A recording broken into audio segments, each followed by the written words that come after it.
What is a revolution? Welcome to Philosopher's Corner. I'm John. What is a revolution? Well, standard definition are two main ones. We have rotation around an axis, like on Earth, when we get a full day, the Earth spins on its axis in 24 hours and completes a revolution. We also have it in the orbital plane, where the Earth begins at a point and goes around the sun and comes back to the same point, and we call that a year. That's a revolution around the sun. And then we have a political revolution, which is the overthrowing of a government. So let's get into it. Let's talk about the political revolution, which human history is filled with examples of revolution. Now, we know that governments are collections of governing institutions whose main currency is justice. Justice being the dispensation of an energy that, or resources that place a person into a moral state. Basically makes their life good, respects the rights of the individuals. So that's essentially the lifeblood of any government. Now, that government throughout human history has mainly been autocratic, which means you have tyrants and kings and dictators and unfair consolidations of power, or a lot of democracies. And democracies are ruled by mob, ruled by direct representation. They do not take into account the quality of life of the individuals. It's simply whatever the majority, the raw majority wants. And as such, those have been very problematic in distribution of justice. In the history of humanity, the sort of synthesis of those and the political engineering of that has led to a republic, and which incorporates features of what we call a representative democracy, where the will of the people is respected, and then also representatives are brought forth so that individual rights are also seen to be preserved for distribution of justice in face of the overwhelming majority of people. You know, in America in particular, which is a representative democracy, a constitutional republic, that is what has made for progress for individual groups who have started off in the American governance process with less individual rights, and then through time, because we're not a democracy, and at points in American history, the democracy would have said slaves remain slaves, women remain non-voters, all these other things, because they weren't in the majority voting bloc, and they wouldn't have had access to change their fate through democracy. Because it's a republic and they have representatives who were concerned with proper progress of distribution of justice to increase the levels of rights of individuals in groups who were not part of the majority. We have seen through those history books that those groups have had their lives and individual rights raised through equitable distribution of justice in proper manners, which would not have been placed in either an autocratic or democratic system. And that seems to be the solution to try to keep revolution from happening, to sort of, there can be sort of an eternal revolution, because the idea of political revolutions are just that the governing populations no longer feel that their moral state in life is being attended to, that their individual rights are being crushed, that their lives are being dismissed, and essentially they get to a point where large swaths of the population determine that the only solution to it is to overthrow their government, because they're convinced and they know and have knowledge of the fact that the current government is the cause of their problems. So it's sort of a pressure cooker. So when you look at it from a social engineering standpoint or political engineering standpoint, knowing that you need to set up systems of checks and balances and ways to distribute justice to the people to ensure the quality of life of the individuals involved, which is the chief aim of proper governance, then you can see how that can keep the pressure down and avoid revolution. Now, that's not to say that there aren't or haven't been widespread attempts to take over all the mechanisms of even that type of design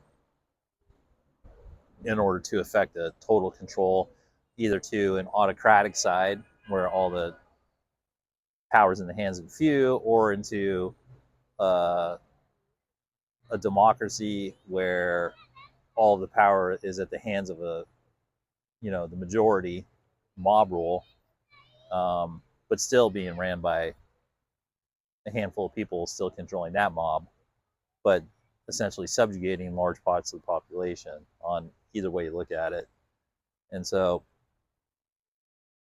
the more articulated version of the political design with a republic or a representative democracy, which really isn't, it's not really a democracy, it's just really a republic, stems to stop, it intends to flow the energy better throughout the population to prevent those buildups and injustices from occurring. And in a way, it allows for ideological revolutions to occur within the population as it evolves and grows and goes through time and all those things that humans and human societies do. Now, how does that relate to what we're talking about with the Earth, where a revolution is also just the Earth spinning for a day, and it's also it returning to its original orbital point around the sun, which technically it can't, because the sun is traveling through space. So if we're going like this and the Earth goes around it, and even when it comes back to the original orbital coordinate, you're now in a different portion of the galaxy. And if we want to be like actually particularly accurate, the sun itself is also on a rotational disk around a center sun in its own galaxy in the Milky Way. And then, as far as we know, the Milky Way is also spiraling around some other greater body. There's all these rotational physics and galactic geopositions in the time-space grid so everything's spinning around. Everything is engaged in revolution from the astrophysics perspective. Everything is in a state of revolution because everything is rotating, whether it's on the Earth around the sun around the sun, the big sun around maybe the Big Bang, and us experiencing all these revolutions simultaneously. And that's aside from the political revolution. But when we put it in harmony with the idea of political revolution, which is overthrowing the government, yeah, we can say that perhaps populations are being subjugated to the point of engaging in revolution. They've returned to a point, so to say. They've gotten a full view of what the government is doing for them, and they've reached their own conclusion about things. And their conclusion was that they need to be overthrown. I mean, the French did it in the late 1700s. They're sick of the out-of-touch aristocrats essentially just being super duper rich and out of touch and ruining their lives while they lived it up. And intelligently, they decided it wasn't just a personality issue; it was a systemic issue. And they went in and they had a revolution, and it happens all over the place. And usually, the human mind, now that we're acknowledging that we're constantly in revolution in the physics sense, it stands to reason that it affects the way we view things and the way that we have perspective. Because our perspective is set by the environmental conditions of it's day, it's night, it's a year, it's this, it's that. And those are all based on revolution. Those are all based on rotational physics. So it stands to reason that our perspective cycle would also do the same thing. So in terms of the political side, there must be a measure of time that's in us that gets activated when we start at some origin point within the political experience of whatever the government is that we have.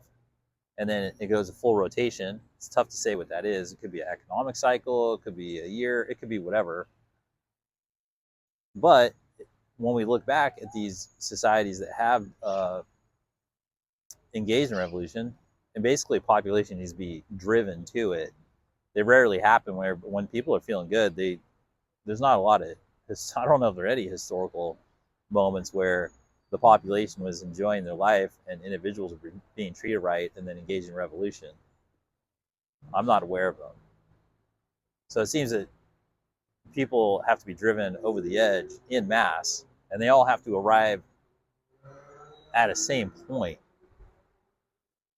Because revolution doesn't happen unless the people in mass do it together, which means that somehow they've all reached a point, and it's a point of understanding. But that point of understanding, in revolutionary terms, it's a return to a point that they began at. I don't know what it is, but it's a point of completion where the population's perspective has arrived at a similar judgment, a remarkably similar judgment, which is a very extreme judgment to say that the government needs to be overthrown, let alone before you observe the historical actions of populations that engage in them, because they're extreme.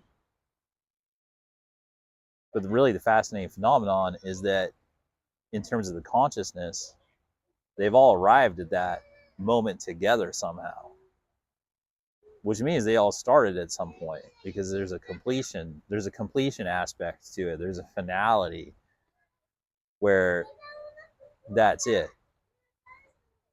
They've done all their thinking, and the consciousness has changed. So the malgovernance in those situations has led to some sort of group epiphany for the population that results in the revolution. And we look at history books, we know it's a natural, organic, occurring social phenomenon, because it happens throughout all eras of history, all parts of the planet, any kind of political system, any kind of economic system. I mean, really the only ones that I haven't seen it with are republics when they're run properly, because they try to make it so that mainly through checks and balances and representation of all demographics, that the justice is distributed to the point where the lives of the individuals are such that it never rises to that level, which is the deepest design of it. But in all these other systems, the populations eventually get fed up, and they arrive to that conclusion at the same point, being fed up, which fits in with the idea of there's a timing. Maybe revolution is the timing. When you return to a moment, when you've done a 360, because what's a rotation really? It's a 360-degree turn. Same thing with an orbit around the sun. It's a 360-degree rotation, so it's a circle. So it's a circle. It's completion. It doesn't matter if it's like this. It doesn't matter if it's this way. It could be an internal revolution and an external revolution simultaneously, and it's a measure of time. I mean, if we think about it, like, we have time as a description of motion, and as a derivative of matter moving through space is time. And so, but that's not the only way to measure it. Obviously, on Earth, the primary means of measuring time, it's not really atomic frequency or life decay, half-lives. It's really measured on the most basic thing, is just revolutions. It's measured on the revolution of Earth on its axis and of Earth around its orbital plane. So it's rotational, it's revolutionary. That's our main measure for time. And that has to have inculcated the human consciousness to the point where everything is in regards to revolution. Everything is in regards to the rotational physics measure of time. So maybe when the citizens get a full 360-degree view of their system, they make a judgment on it. And then they, of course, an individual is going to look at their life and say, well, now that I know how this whole thing works, or I've had a 360-degree view of it at least, I can now make my own decision as to whether I feel like my individual rights and my life are being tended to by the governance properly or improperly, or really well or really awful. And if it's really well, it's all good. Even if it's kind of bad, it's not that bad in terms of revolution. If it has to get to a really, really, really bad point for an individual to say, yeah, there's nothing left to lose here. Like these people, you have to get to a point where you have to believe that it's either completely broken or malevolent, and that has to happen in mass for a revolution to happen. So it's quite the phenomenon. But I do think it is tied up to our basic measure of time, which is rotational. Like we're talking, Earth spins around the axis on a day. I mean, hours and minutes are just derivations of Earth rotating on its axis. They're not even accurate. That's why we have leap years and the time's not even right. But we do measure it that way, and then we further measure it of just the Earth going around the sun. And almost everybody then tries to put that in relation to where they think they're going to die, but that's another thing. Well, but that also does come into the quality of life of the individual when they make their political assessment. So I guess really revolution, it's a measure of the time, and it's also a sign of the times. So thanks for spending some time here at Philosopher's Corner. I hope you found it helpful, and have fun.